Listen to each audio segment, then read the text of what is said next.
Jack and his poor mother had to sell their only cow. Jack traded it for 5 magic beans, much to his mother's fury. She threw the beans out the window. The next morning, a gigantic beanstalk reached the clouds. Jack climbed it, finding a giant's castle.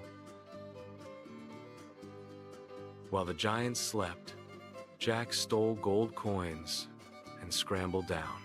When the gold ran out, Jack climbed again. He stole a hen that laid golden eggs. The giant awoke and chased him, but Jack escaped safely. A third climb led Jack to a magical golden harp. As he took it, the harp cried out, waking the giant.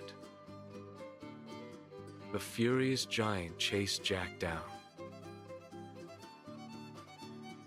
Yelling for an axe, Jack's mother helped him chop down the beanstalk. The giant fell, never to be seen again. Jack and his mother lived happily with their treasures.